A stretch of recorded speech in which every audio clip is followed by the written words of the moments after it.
Wheaties presents Joel McCrea in Tales of the Texas Rangers. On stage tonight, transcribed from Hollywood, another in the Wheaties big parade of exciting half-hour presentations.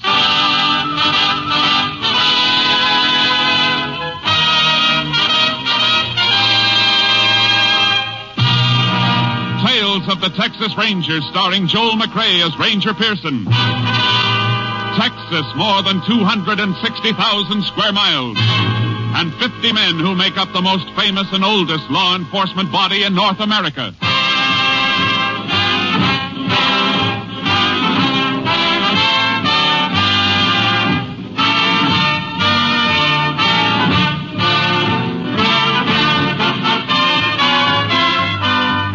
Now, from the files of the Texas Rangers come these stories based on fact. Only names, dates, and places are fictitious for obvious reasons. The events themselves are a matter of record.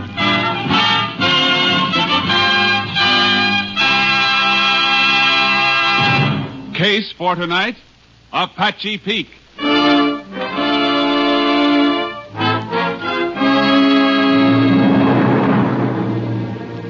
Shortly after midnight on October 4 last, a late model blue sedan came to a stop at a traffic light on the highway leading southwest out of Wichita Falls, Texas.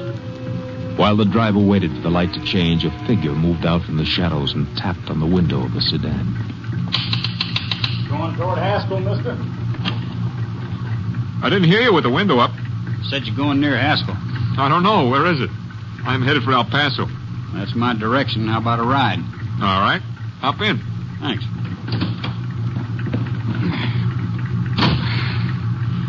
Mighty hard getting a ride. As you like. Uh-huh. How far is Haskell? About 80 miles. But I'm going past there up near Apache Peak. Ain't far from El Paso. Oh, good. Keep me from falling asleep at the wheel. I gotta be in El Paso in the morning. Business appointment. You from the east? New York. I guess the accent sticks out, huh? Reckon so. What kind of business you in? Salesman. Airplane parts. You get tired, I can drive a spell. Hey, that's a thought. As soon as I start to feel sleepy. Sure. Give you a chance to rest up. Good.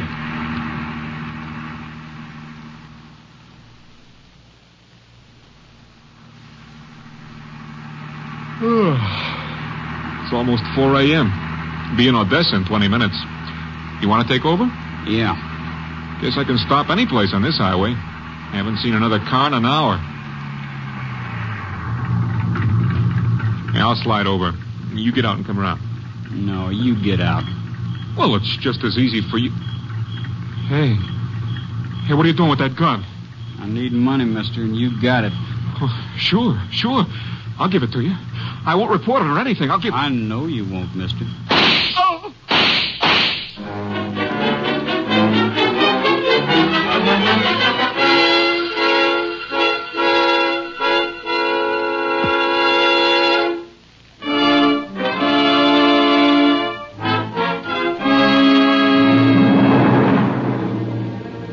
The body was discovered at 8:15 on the morning of October 4 when a fence rider from a ranch bordering the highway found it in the brush at the side of the road.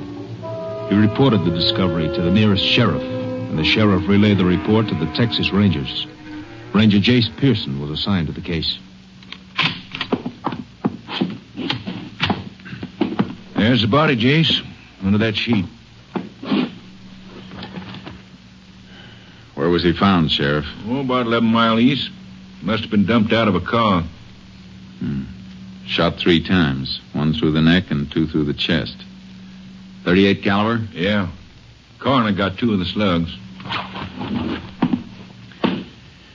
Any identification on him? Or anything, Jace. Whoever done it even stole the clothes off of him. Except in his shirt and shorts and necktie. And a pack of cigarettes from his shirt pocket. It's all there on the table.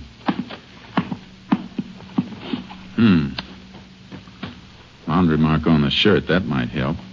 Coroner say how long he's been dead? Oh, since 4 or 5 o'clock this morning. These cigarettes, were they on him? Yeah. Why?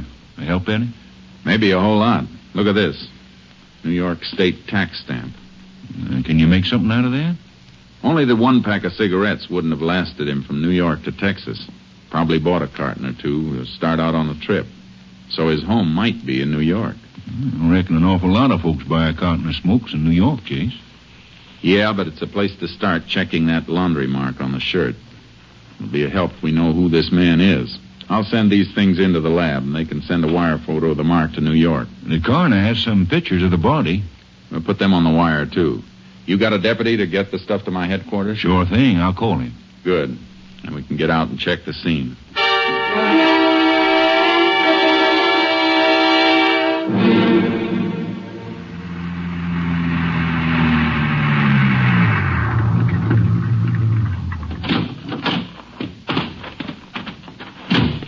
Had this little piece of road here blocked off so no cars could wipe out anything. Good. Yeah, body was found right in here. Yeah. Dragged in from the road. Back of the heel scraped along there. Clothing caught on the mesquite here. What you picking off there? Little fibers of cloth snagged on here. Lab men get through with these and may be able to tell us what kind of duds they came from. Let's take a look at the road. Fresh set of tire tracks here on the shoulder, Jace. Yeah, I noticed them. Impression's deeper here. That's where they stopped. Look at the marks around it. Body was dragged out of the driver's side. That makes a difference? Means the dead man must have been driving. So, there's a good chance it was his own car. I reckon that adds up. But how about the other fella? Could be the same old story, Sheriff. A hitchhiker. Man'd have to be a fool to take a hitchhiker through this country at night. Yeah, a fool.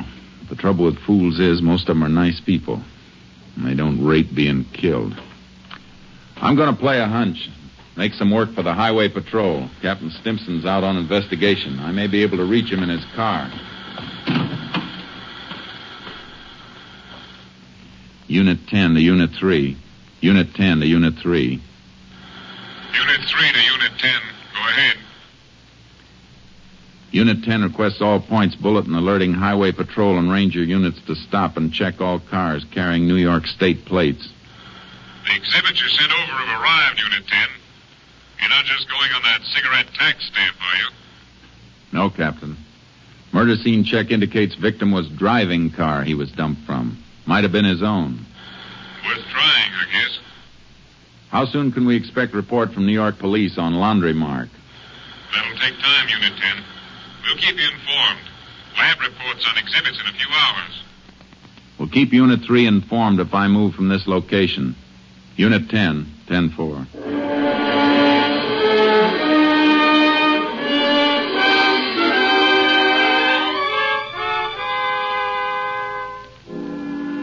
After the 10-4 sign-off, I took the sheriff back to his office. And that's when the hardest part of all hunting began, the waiting. The only thing we knew for certain about the murder car was that it was heading west on the road to Pecos and El Paso. I headed the same way, stopping to ask questions at all the smaller towns, the cafes and service stations, wherever a man on the run might risk stopping. But all the answers were the same. New York car, you say? No, I don't think so. I only saw one out of state all day from Oklahoma. Well, thanks anyhow, ma'am. Sit down. Have some coffee and pie, Ranger. Oh, no, thanks. I gotta find a fellow.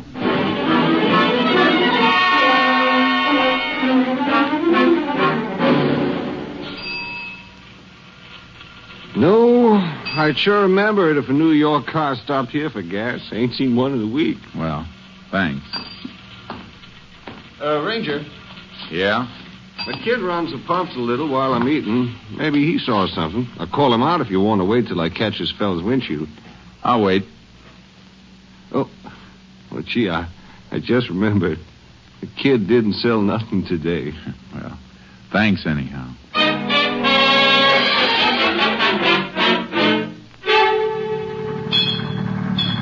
We've been working on the road all day, senor, but we don't notice nobody. Yeah, I guess not. They detour past you 50 yards away. Only one who might see is Juan. He holds the red flag when a car is coming down there. But he don't even look up. He just heard the car and waved the flag. He's too busy looking in the movie magazine at Betty Gravel. Well, thanks.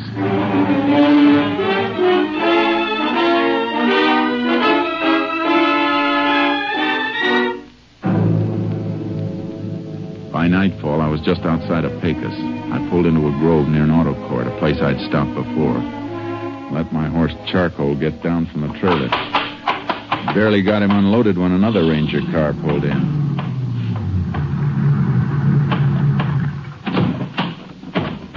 That's you, Jace? Yeah, Kurtz. Howdy, boy. Howdy.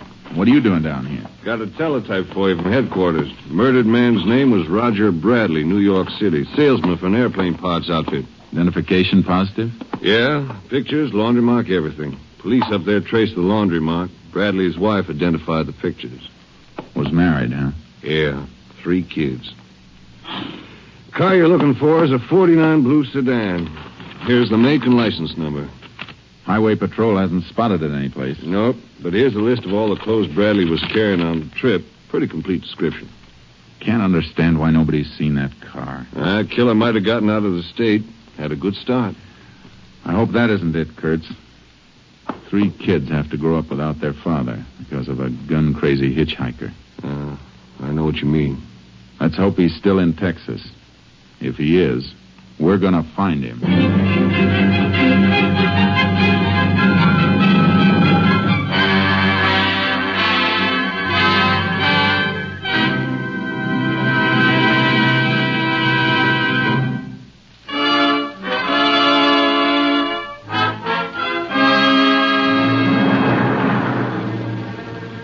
For the next 5 days, Ranger Kurtz and I worked our way west, but we couldn't get a lead. Then on the afternoon of October 10th, 6 days after the killing, we stopped and unloaded our horses at Eagle Flat in Hudspeth County. Blacksmith's place is open? Yeah, horses can drink from his trough. Hey, look at that poke leaning against the fence there. They sure do get dutied up for Saturday night in Eagle Flat. Yeah. Kurtz. Matter, Jace? That suit. No poke ordered that through a mail catalog. Hey, it looks like one of the suits described on the teletype. Yeah. Let's find out. Howdy. Well, howdy, Ranger. You live around here? Work the Longbow Ranch up near Tabernacle Mountain. Mighty nice suit you got there. Kind of fancy. Yeah, ain't it a dinger? From New York, the label says. New York, huh? Where'd you get that suit? Well, I bought off... Now, wait a minute, Ranger. This ain't stolen, is it? Yeah. And the man it was stolen from is dead. Oh, man, I just bought it off when a fella come by the bunkhouse. When? Oh, reckon it was about 5 days ago. He drove up with a bunch of stuff. Drove up? What kind of car? New sedan, blue. Notice the license plates on the car? No. What do you think, Kurtz? He's seen our man or he is our man. Were you on the ranch October 4th? Well, this is the first time I've been off in it in 2 weeks. I bought the suit, I'm telling you. Did you buy anything else? Yeah, this. Watch your hands. Well, I'm just going to show you a wallet the fella threw in with the suit. All right, get it out. There you are. Paid him $10 for the suit and this. Identification cards and everything stripped. You take anything out of here? Well, nothing to take. It's just like I got it, except for my $5 in the money pocket. Killer took all identification out of these celluloid card holders. Might have left some prints. Ought to get it to the lab. Yeah. All right, you better come with us. Now, look, I didn't do nothing. Where are you taking me? To the sheriff. You can give us a description of the man who sold you the duds. If your story checks out clean, you got nothing to worry about. Oh, it's clean. All right. Let's go.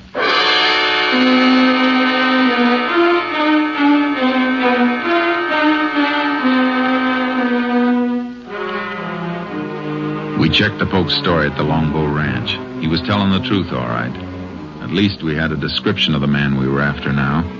About 20 years old, dark, 5'7", about 140 pounds. Kurtz and I unloaded our horses.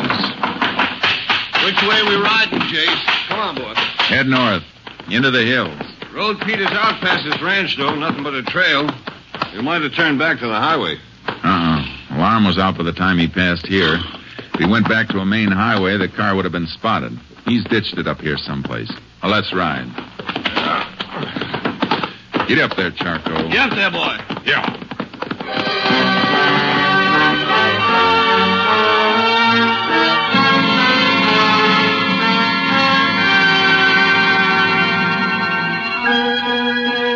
We rode north from the Longbow Ranch, cutting into the mesquite and cedar that flanked the road. It got thinner and more difficult. And just when I thought we might have come too far, we spotted the car. Reckon that's it? Let's see.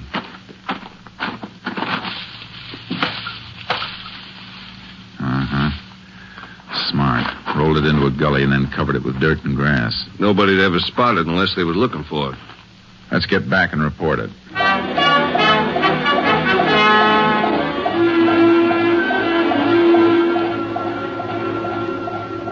Unit 10 to KTXP. Unit 10 to KTXP. KTXP to Unit 10. Go ahead, Unit 10. Unit 10 located blue sedan registered to Roger Bradley, New York City. All right, Unit 10. KTXP just got report of fingerprints on celluloid card holders of wallets sent in. One set definitely those of murder victim Roger Bradley. Another set identified as being those of Lenny Tripper. Please repeat, Lenny Tripper. Lenny Tripper. Any line on him? Wanted by Army for desertion 3 months ago. Description checks. Last known address, lived with father and mother in cabin near Apache Peak. Car was found north of Longbow Ranch. Apache Peak's about 10 miles further in. We'll investigate. Unit 10, 10-4.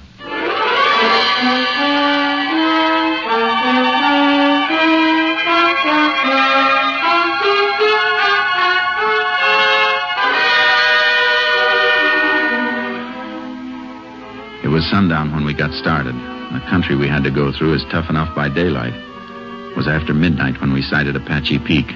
There was still a light on in the cabin nested down in the foothills. Whoa, boy. Easy. Keep kind of late hours up here, don't they? Too late. Better tie the horses to that mesquite. We'll slip up and look in. Yeah. Come on, boy. Jace. Something moving over there. See it? Looks like a couple of burros. Let's take a look at them. You boys up past your bedtime, ain't you? Feel them. Both in a sweat, all caked up. Been packing, too. Yeah, the hair's matted down where they've been cinched. Funny time to be working burros. Yeah. Come on. Let's see the house.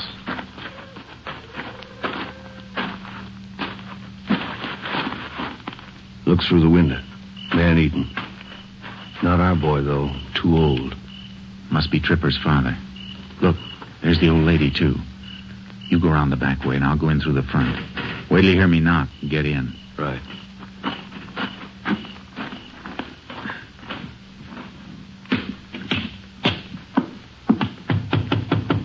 Open up. Who's there? Texas Ranger. What do you want? Lenny Tripper. He ain't here. Mind if I come in and make sure? Let him in. Come on. Oh, what? Just another ranger at the back, Mrs. Tripper. You want to let him in, too? Go ahead, man. Don't mind if I finish eating, do you? No, go right ahead. This your regular mealtime? I eat when I want to. Nothing out back, Jace. Where's your boy, Mr. Tripper? You're the ranger. You find him. We ain't seen him in a year since he joined the Army. You haven't seen him in the last 3 months, either. Since he deserted from the Army. You heard what she said. Get me a smoke, Mo. If you want to help your boy, you better help us. All right. I'll help you. He's in Mexico. Been there more than a month. Mexico, huh? Thanks. Mind if I have one of those cigarettes, Mr. Tripper? Yeah, I mind. Reckon you can buy your own? Well, I just got a hankering for one of those. Can't always get a cigarette like that. What do you mean, Ranger? A New York tax stamp on the pack, Tripper. Those cigarettes were stolen from a murdered man 6 days ago. Murdered man? Shut up. What were you doing with those burros outside? They've been packing. I was bringing some stuff down. Been prospecting up the peak. Abandoned silver mines up there, Jace. Is your son hiding out one of those mines, Tripper? Were you packing supplies to him? I told you what I was doing. That boy's wanted for murder, and if you're smart, you'll take us to him and tell him to surrender. Do what they say, Pa. Do what they say. Shut up. Leave her alone. I didn't know about the murder. He just said the army was after him. Come on, Kurtz. We better go up after him. Oh, don't hurt Go ahead, Ranger. Don't hurt Go after him. He'll kill you, that's what he'll do. He'll kill you.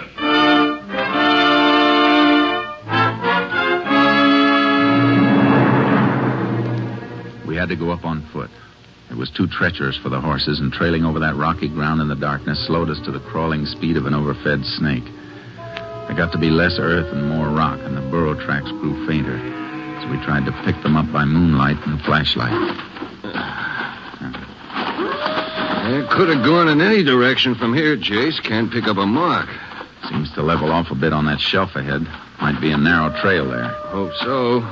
Getting steeper. Not too steep for burros. Kurtz. What? A dwarf oak here. Flash your light. Yeah, that's it. Hold it. Anything? Yeah. Branch bent. It's been brushed. Look here, been nibbled a bit, too. Recent. Torn leaves are still fresh. Well, we're headed right, then. Must have gone straight ahead between those big rocks. Yeah. Yeah, this is it, all right. Look at the side of the rock. Flecks of mica peeled off. Little fiber stuff. Burra pack ropes must have scraped it. Let's keep going.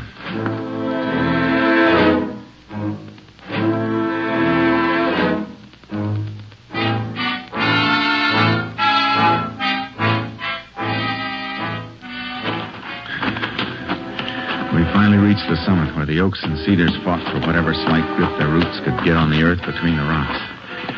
Dawn found us on a high shelf facing a rise that led to the open mouth of an abandoned silver mine. Trail leads straight enough now. Yeah. He's there, Jace. Yeah, but 20 feet back in. He could pick us off and we'd never even get to see him. Stay down and keep the hole covered. What are you going to do? Just call him out. Tripper!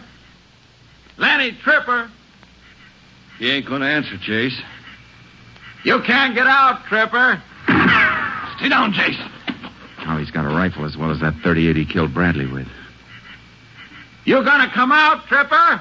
Why don't you come in, Ranger? If we'd only packed a stick of dynamite, he'd come out soon enough or be buried in there. Maybe the idea of dynamite would be enough. Go over down the shelf and let him see you just once on the way. Not long enough to draw a bead. Maybe we can bluff him. Why don't you go down and let me... It's my idea. I'll stay. Go ahead. Be careful, Jace. You missed him, Tripper. I won't miss the next one. You're not gonna get another shot. He went down to our burrows to get some dynamite. We're gonna seal you in there, Tripper. You better come out. How do I know you ain't gonna kill me on sight? I won't if you do what I tell you. Leave your rifle in there and come out with your hands clasped behind your head. Put your rifle up on a rock where I can see it and it's a deal. All right, Tripper. Now come out.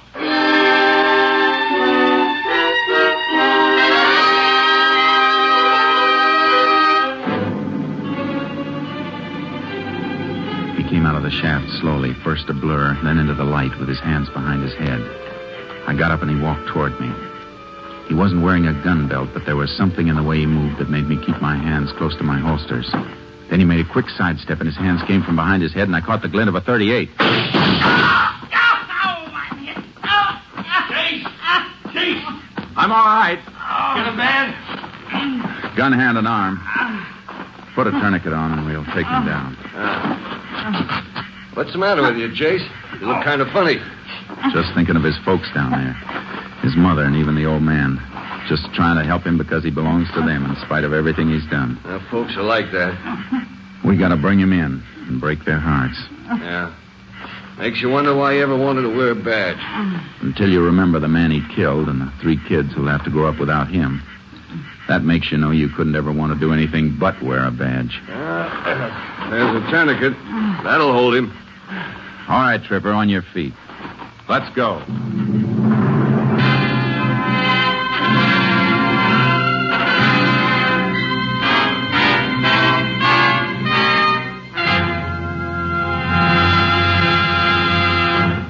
A ballistic check of the .38 that Lenny Tripper carried showed it to be the murder weapon used in the slaying of Roger Bradley. With that and other evidence accumulated by Ranger Pearson and the department, Tripper was convicted and sentenced to death in the electric chair.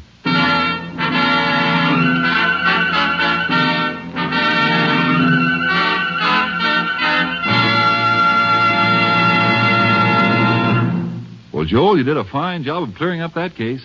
Frank, I've got a little mystery at home. Maybe you can help me. Well, glad to try, Joel. Well, it's the case of the disappearing Wheaties. Every once in a while, when I'm all set for a breakfast bowl of Wheaties, my cook says, "Sorry, we're fresh out." Why, that's no mystery. Wheaties are so good, so crisp, so loaded with natural, sunny, whole wheat flavor, they just don't last long. Yes, I know, but what can I do? Well, you can get up early before anyone else gets at the Wheaties, or buy 2 or 3 boxes at a time. I think you hit it, Frank. Many thanks. Good night, and thank you, Joel McCrea. Next week, Joel McCrea in another authentic reenactment of a case from the files of the Texas Rangers.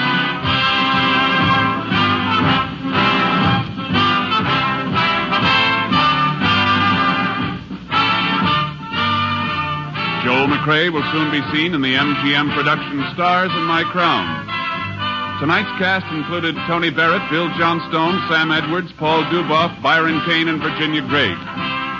And this is the Wheaties man, Frank Martin, inviting you to listen on Monday to Frank Lovejoy and Night Beat on the Wheaties Big Parade. See you then.